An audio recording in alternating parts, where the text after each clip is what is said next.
मैं अमृता मैम स्वागत करती हूँ अमृत साहित्य सागर यूट्यूब चैनल में।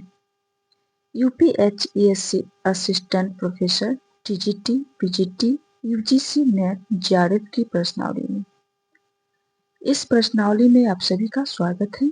आज मैं एमसीक्यू 2 के साथ उपस्थित हूँ। एमसीक्यू 2 का पहला प्रश्न है, हिंदी भाषा नामक पुस्तक का रचयिता है। विकल्प में है धीरेन्द्र वर्मा, उदय नारायण तिवारी, भोलानाथ तिवारी और चौथा विकल्प है डॉक्टर नामवर सिंह। इस प्रश्न का सही उत्तर है विकल्प नंबर ग, यानी कि हिंदी भाषा नामक पुस्तक जो है ये पुस्तक भोलानाथ तिवारी का है। इन विकल्पों को यदि हम देखें तो धीरेन्द्र वर्मा जी का है ब्रज भाषा व्याकरण।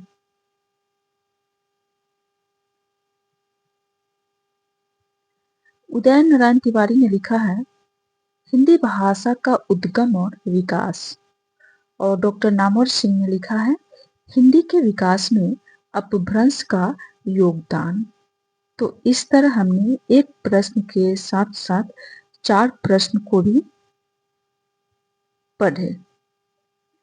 जैसे धीरेन्द्र वर्मा ने क्या लिखा है, ब्रज भाषा व्याकरण। उदय नारायण तिवारी ने लिखा है हिंदी भाषा का उद्गम और विकास। भोलानाथ तिवारी ने लिखा है हिंदी भाषा, और डॉक्टर नामवर सिंह ने लिखा है हिंदी के विकास में अपभ्रंश का योगदान। हिंदी व्याकरण एवं भाषा से संबंधित यहाँ पर हम कुछ अन्य रचनाओं को हम लोग देखेंगे। हिंदुस्तानी ग्रामर, इसका प्रकाशन 1790 ईस्वी में हुआ है और इसके लेखक है जॉन गिलक्राइस्ट।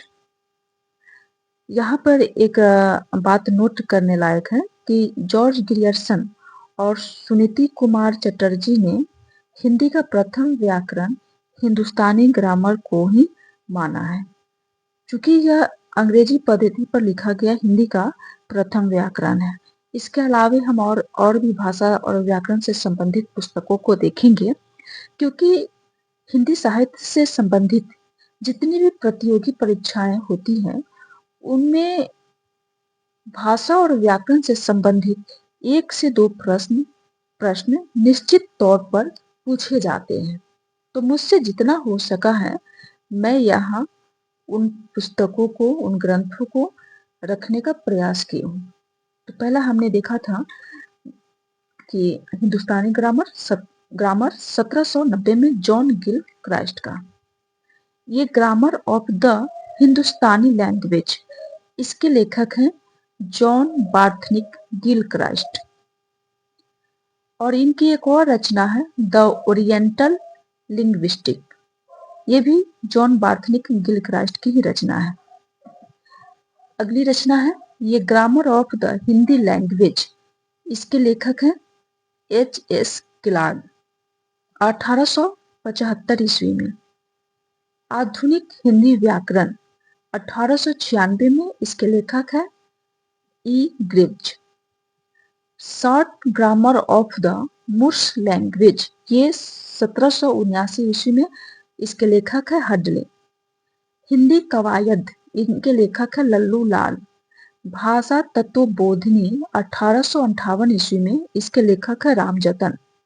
नवीन चंद्रोदय 1869 ईस्वी में, इसके लेखक है नवीन चंद्र राय।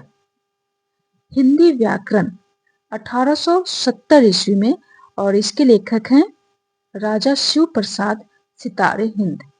भाषा तत्व दीपिका, इसके लेखक है पंडित हरिगोपाल पाध्ये। भाषा प्रभाकर, इसके लेखक हैं ठाकुर रामचरण सिंह। हिंदी व्याकरण, इसके लेखक है केशव राम भट्ट। भाषा भास्कर, इसके लेखक है पादरी एथरिंगटन, और इसका प्रकाशन हुआ है 1871 ईस्वी में। हिंदी व्याकरण, इसके लेखक है रामावतार सिंह। हिंदी व्याकरण से नाम से कई व्याकरण लिखे गए हैं। भाषा तत्व प्रकाश विश्वेश्वर दत्त शर्मा। प्रवेशिका हिंदी व्याकरण, इसके लेखक है राम दहीन मिश्र। विभक्ति विचार, इसके लेखक हैं गोविंद नारायण मिश्र। हिंदी कौमुदी, इसके लेखक है अंबिका प्रसाद वाजपेयी। हिंदी व्याकरण कामता प्रसाद गुरु। ब्रज भाषा का व्याकरण 1943 ईस्वी में किशोरी दास वाजपेयी। राष्ट्रभाषा का प्रथम व्याकरण 1949 ईस्वी में और हिंदी शब्दानुशासन 1957 में। ये भी रचनाएं किशोरी दास वाजपेयी जी का है। किशोरी दास वाजपेयी ने भाषा और व्याकरण से संबंधित इनकी 3 रचनाएं मिलती है। ब्रज भाषा का व्याकरण 1943 में, राष्ट्रभाषा का प्रथम व्याकरण 1949 में और हिंदी शब्दानुशासन 1957 में। ब्रज भाषा व्याकरण डॉक्टर धीरेन्द्र वर्मा। आधुनिक हिंदी का आधार व्याकरण आर्जेंद्र शर्मा। अच्छी हिंदी, ये 1944 ईस्वी में रामचंद्र वर्मा का है।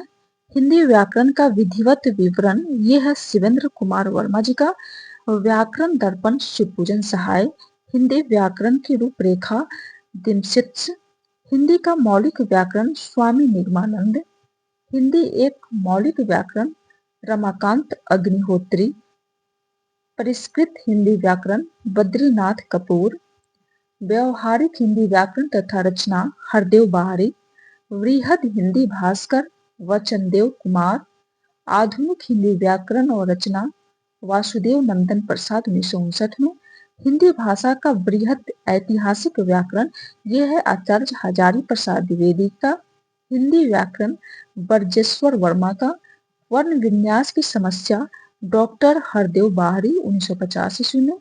देवनागरी लिपि चिन्हों में एकरूपता डॉक्टर धीरेन्द्र वर्मा का। हिंदी शब्द भंडार का स्थिरीकरण, इनके लेखक है डॉक्टर महाता प्रसाद गुप्त। हिंदी वर्तनी का मानकीकरण 1967 में। और ये जो रचना है हिंदी वर्तनी का मानकीकरण, ये शिक्षा मंत्रालय भारत सरकार द्वारा प्रकाशित है। लेख नियम 1884 ईस्वी में छत्रधारी सिंह का। भाषा चंद्रोदय, ये इनके लेखक है पंडित श्रीलाल। ए ग्रामर ऑफ मॉडर्न हिंदी, इसके लेखक है एडविन ग्रिप्च। अंबिका प्रसाद वाजपेयी ने किशोरी दास वाजपेयी के ब्रज भाषा व्याकरण को हिंदी के व्याकरणों का व्याकरण कहा है। बहुत महत्वपूर्ण बात है कि अंबिका प्रसाद वाजपेयी ने किशोरी दास वाजपेयी के ब्रज भाषा का व्याकरण को हिंदी के व्याकरणों का व्याकरण कहा है। पंडित कामता प्रसाद गुरु को हिंदी व्याकरण का पाणिनि कहा जाता है। अगला प्रश्न है, हिंदी के प्रचार प्रसार में योगदान करने वाली संस्था नागरी प्रचारिणी सभा का प्रकाशन वर्ष है। विकल्प में है 1910, 1945, 1893 और 1947। तो इस प्रश्न का सही उत्तर है विकल्प नंबर ग। हिंदी के प्रचार प्रसार में योगदान करने वाली संस्था जो नागरी प्रचारिणी सभा है, इसका प्रकाशन 1893 ईस्वी में हुआ है। नागरी प्रचारिणी सभा की स्थापना 16 जुलाई 1893 ईस्वी में क्वींस कॉलेज वाराणसी के कक्षा 9 के 3 विद्यार्थी राम नारायण मिश्र, श्याम सुंदर दास और शिव कुमार सिंह ने मिलकर किया। काशी नागरी प्रचारिणी सभा के प्रथम अध्यक्ष हैं राधा कृष्णदास। इस संस्था का कार्य है हिंदी के हस्तलिखित ग्रंथों की खोज करना, खोज करके उनका प्रकाशन करवाना और नागरी लिपि का प्रचार प्रसार करना, हिंदी का प्रचार प्रसार करना, ये सभी कार्य नागरी प्रचारिणी सभा का है। अगला प्रश्न है, राजभाषा आयोग का गठन किसके द्वारा किया गया? विकल्प में है राष्ट्रपति, प्रधानमंत्री, शिक्षा मंत्री और चौथा विकल्प है विकास मंत्री। तो इस प्रश्न का सही उत्तर है विकल्प नंबर क, राष्ट्रपति। राजभाषा आयोग का गठन 7 जून 1955 ईस्वी को राष्ट्रपति के अनुपालन में किया गया। राजभाषा आयोग का उल्लेख संविधान के अनुच्छेद 344 एवं भाग 17 में किया गया है। इस आयोग के प्रथम अध्यक्ष हैं बाल गंगाधर खेर और इस आयोग की प्रथम बैठक 15 जुलाई 1955 ईस्वी को हुआ था। अगला प्रश्न है,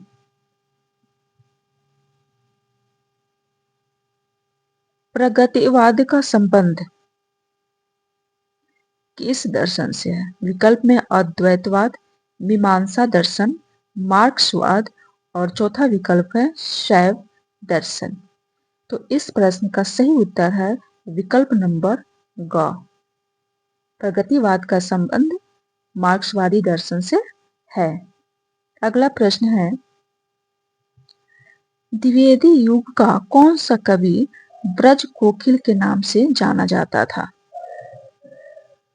विकल्प में है सत्यनारायण कविरत्न, श्रीधर पाठक, हरिऔध और चौथा विकल्प है मैत्रेयी गुप्त।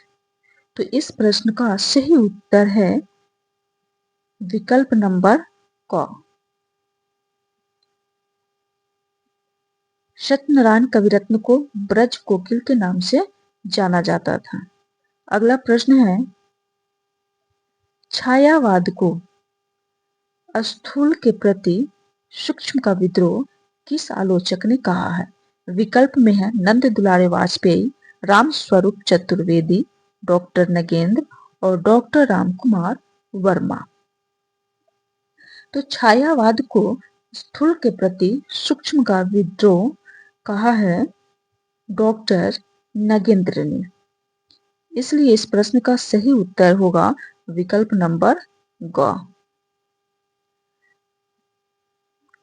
छायावाद के संबंध में नंद दुलारे वाजपेयी का कथन है कि मानव अथवा प्रकृति के सूक्ष्म किंतु व्यक्त सौंदर्य में आध्यात्मिक छाया का भान मेरे विचार से छायावाद की सर्वमान्य व्याख्या हो सकती है।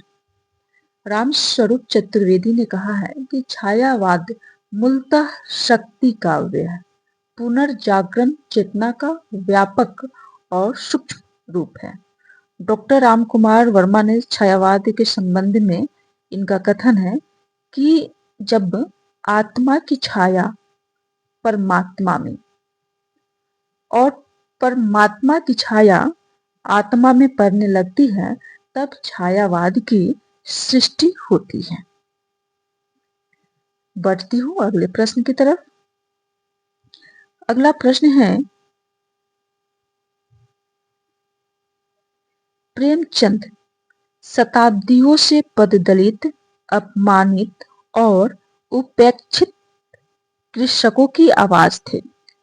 प्रेमचंद के बारे में यह कथन किस आलोचक का है? विकल्प में है आचार्य हजारी प्रसाद द्विवेदी, आचार्य रामचंद्र शुक्ल, डॉक्टर राम कुमार वर्मा और डॉक्टर रामविलास शर्मा।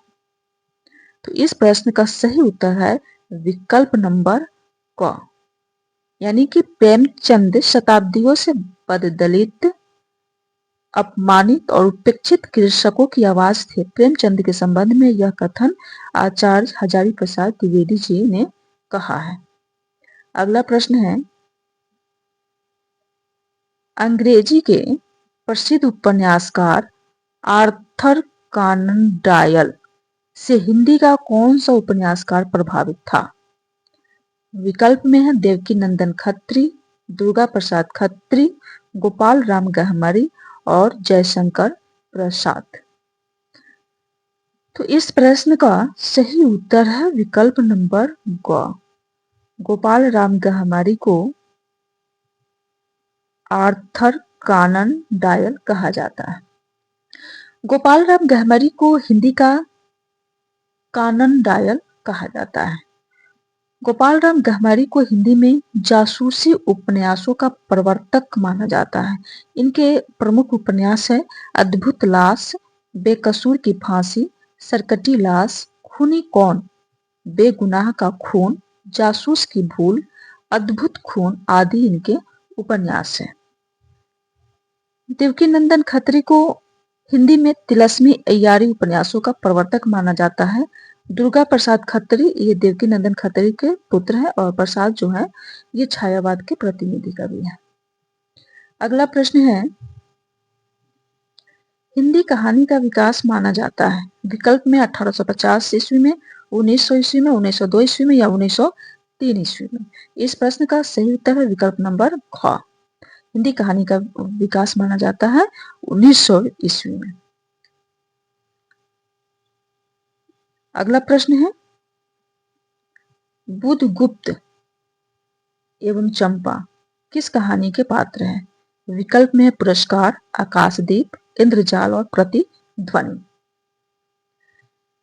बुधगुप्त और चंपा जो है ये दोनों पात्र हैं पुरस्कार कहानी के। पुरस्कार ये प्रसाद द्वारा रचित है 1928 ईस्वी में। यह कहानी आकाशदीप कहानी संग्रह में संकलित है। इस संग्रह में कुल 19 कहानियां हैं, उसी में से ये कहानी पुरस्कार भी है। ये जो कहानी है इसमें लेखक ने प्रेम और प्रतिशोध के द्वंद्व में प्रेम को विजय होते हुए दिखाया गया है। अगला प्रश्न है,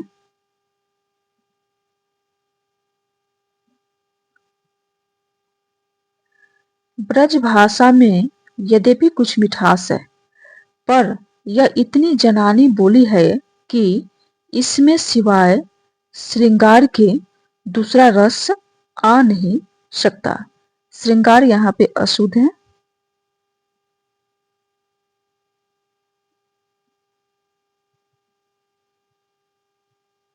श्रृंगार ऐसे शुद्ध होता है कि ब्रज भाषा में यद्यपि कुछ मिठास है पर यह इतनी जनानी बोली है कि इसमें सिवाय श्रृंगार के दूसरा रस आ नहीं सकता। उपरयुक्त कथन किस निबंध से लिया गया है? विकल्प में है साहित्य जनसमूह के हृदय का विकास है, वैष्णवता और भारतवर्ष, धर्म और समाज, और चौथा विकल्प है आप। ये जो कथन है ये साहित्य जनसमूह के हृदय का विकास है, इस निबंध से लिया गया है। साहित्य जनसमूह के हृदय का विकास है, इसका प्रकाशन 1881 ईस्वी में हुआ है और इसके लेखक है बालकृष्ण भट्ट। बालकृष्ण भट्ट को डॉक्टर लक्ष्मी सागर वार्ष्णेय ने हिंदी निबंध का जनक माना है। बालकृष्ण भट्ट ये भारतेंदु युग के निबंधकार हैं और आचार्य शुक्ल इन्हें यानी बालकृष्ण भट्ट को हिंदी का स्टील कहते हैं। ये जो निबंध है साहित्य जनसमूह के हृदय का विकास है, ये बालकृष्ण भट्ट द्वारा रचित निबंध संग्रह साहित्य सुमन में संकलित है। अगला प्रश्न है, नाटक में पात्रों की संख्या अधिक होने से किस में बाधा पड़ती है? संवाद योजना में, देश काल एवं वातावरण में, अभिनयता एवं रंग मंचीयता में या उद्देश्य विधान में। इसका सही उत्तर है विकल्प नंबर ग। नाटक में पात्रों की संख्या अधिक होने से उसकी अभिनयता और रंगमंचीयता में परेशानी होती है और प्रसाद जी पर यह आरोप लगा भी है। अगला प्रश्न है, शिक्षा का उद्देश्य नामक निबंध के लेखक हैं। विकल्प में संपूर्णानंद, राम वृक्ष बेनीपुरी, कुबेर नाथ राय और आचार्य रामचंद्र शुक्ल। शिक्षा का उद्देश्य यह जो निबंध है यह निबंध है संपूर्णानंद का। इस प्रश्न का सही उत्तर है विकल्प नंबर क, संपूर्णानंद। इनके अन्य और निबंध हैं जैसे स्फुट विचार 1953 में, भाषा की शक्ति तथा अन्य निबंध, चिद विलास, जीवन और दर्शन, पृथ्वी, ज्योति विनोद। शिक्षा का उद्देश्य वैसे तो ये प्रश्न में भी है, समाजवाद, आर्यों का देश आदि आदि इनके प्रमुख निबंध हैं। अगला प्रश्न है, सुधिया उस चंदन के वन की संस्मरण के लेखक हैं। विकल्प में है विष्णु प्रभाकर, महादेवी वर्मा, विष्णुकांत शास्त्री, पंडित श्रीराम शर्मा। सुधिया उस चंदन के वन की इसका प्रकाशन हुआ है 1992 ईस्वी में और इस संस्मरण के लेखक है विष्णुकांत शास्त्री।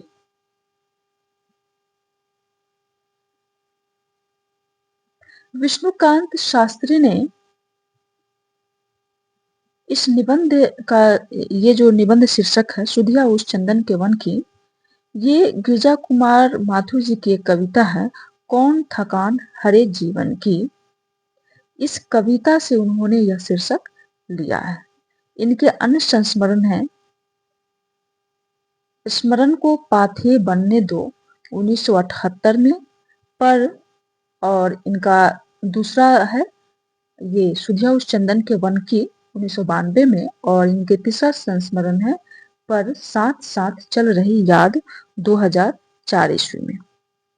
अगला प्रश्न है हिंदी की पहली आत्मकथा है, विकल्प में प्रवासी की कहानी, मेरी जीवन यात्रा, अर्ध कथानक, एक पत्रकार की आत्मकथा। तो हिंदी की पहली आत्मकथा है अर्ध कथानक, विकल्प नंबर ग। इस प्रश्न का सही उत्तर है विकल्प नंबर ग। अर्ध कथानक इसका प्रकाशन 1641 ईस्वी में हुआ है और इसके लेखक हैं बनारसी दास जैन।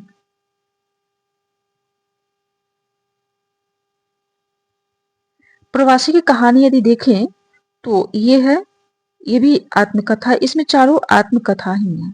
तो हमने एक देख लिया है कि अर्ध कथानक जो है ये किसकी आत्मकथा है, बनारसी दास जैन की 1641 में। और प्रवासी की जो आत्मकथा है ये है भवानी दयाल सन्यासी का 1939 ईस्वी में। मेरी जीवन यात्रा ये 1946 में राहुल सांकृत्यायन का है। और एक पत्रकार की आत्मकथा, यह आत्मकथा है मूलचंद अग्रवाल का 1944 ईस्वी में। अगला प्रश्न है गोरी नजरों में हम यात्रा साहित्य के लेखक हैं निर्मल वर्मा, मोहन राकेश, अज्ञेय और प्रभाकर माचवे। ये जो गोरी नजरों में हम जो यात्रा साहित्य है इसका प्रकाशन हुआ है 1964 ईस्वी में और इसके लेखक है प्रभाकर माचवे। इस प्रश्न का सही उत्तर है विकल्प नंबर घ। अगला प्रश्न है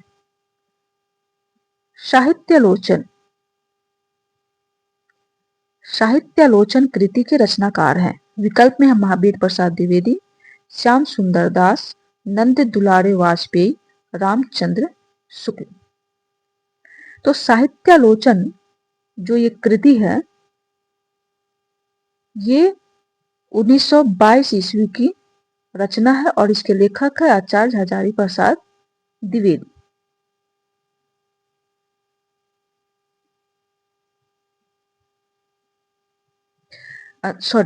साहित्यालोचन ये श्याम सुंदर दास जी की रचना है।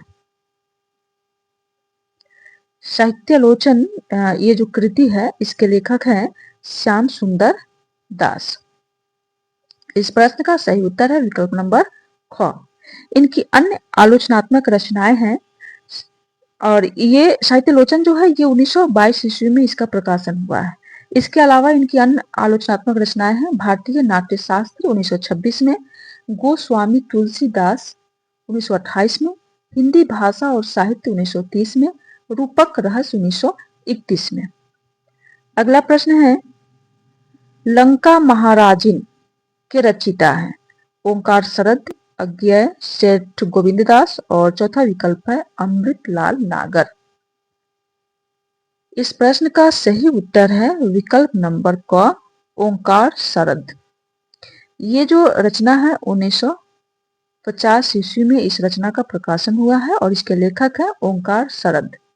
इसके अलावे हम देखते हैं ये लंका महाराजिन जो है ये संस्मरण विधा की रचना है। अज्ञेय जी का संस्मरण है स्मृति लेखा 1986 ईस्वी में, सेठ गोविंद दास जी का है स्मृति कर्ण 1959 में और अमृतलाल नागर ने लिखा है जिनके साथ जिया 1981 में।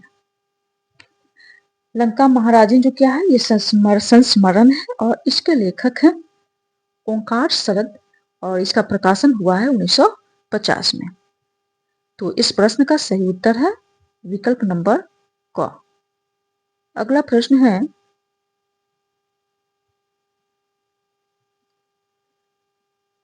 निम्नलिखित में से हिंदी के किस कवि को ज्ञानपीठ पुरस्कार नहीं मिला है? विकल्प में है पंत, महादेवी वर्मा, प्रसाद और दिनकर। तो इस प्रश्न में इसमें से सुमित्रानंदन पंत जी को भी मिला है चिदम्बरा के लिए, महादेवी वर्मा को भी मिला है यामा के लिए, दिनकर को भी मिला है उर्वशी के लिए। इसमें से जो तीसरा विकल्प है जयशंकर प्रसाद, इन्हीं को ज्ञानपीठ पुरस्कार प्राप्त नहीं हुआ है। इसलिए इस प्रश्न का जो सही उत्तर है वह है विकल्प नंबर ग। थोड़ा सा हम लोग ज्ञानपीठ पुरस्कार के बारे में चर्चा करेंगे कि ज्ञानपीठ पुरस्कार भारतीय ज्ञानपीठ न्यास द्वारा भारतीय साहित्य के लिए दिया जाने वाला सर्वोच्च पुरस्कार है। यह पुरस्कार हमारे संविधान के 8वीं अनुसूची में शामिल 22 भाषाओं में दिया जाता है। वर्तमान में इस पुरस्कार में 11 लाख रुपए, प्रशस्ति पत्र और वाग देवी की कांस्य प्रतिमा प्रदान की जाती है। 22 मई 1961 को भारतीय ज्ञानपीठ की स्थापना श्री साहू शांति प्रसाद जैन ने की थी।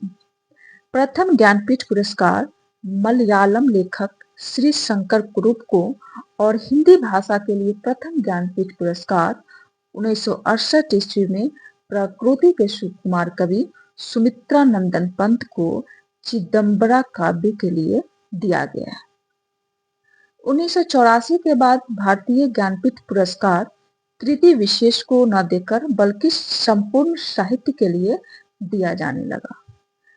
थोड़ा सा हम लोग आगे देखेंगे कि अब तक हिंदी में कितने साहित्यकारों को ज्ञानपीठ पुरस्कार प्राप्त हो चुका है। तो सबसे पहले हिंदी में 1968 ईस्वी में चिदम्बरा काव्य के लिए सुमित्रानंदन पंत को ज्ञानपीठ पुरस्कार मिला। उसके बाद उर्वशी प्रबंध काव्य के लिए 1972 ईस्वी में दिनकर को, कितनी नावों में कितनी बार काव्य के लिए 1978 में अज्ञेय को, यामा काव्य संग्रह के लिए 1982 में महादेवी वर्मा को, संपूर्ण साहित्य में क्योंकि 84 से तो किसी कृति विशेष को न देकर के संपूर्ण साहित्य को ज्ञानपीठ पुरस्कार दिया जाने लगा था, इसलिए यहाँ से संपूर्ण साहित्य के लिए 1992 में नरेश मेहता को, संपूर्ण साहित्य के लिए 1999 में निर्मल वर्मा को, संपूर्ण साहित्य के लिए 2005 में कुंवर नारायण को, संपूर्ण साहित्य के लिए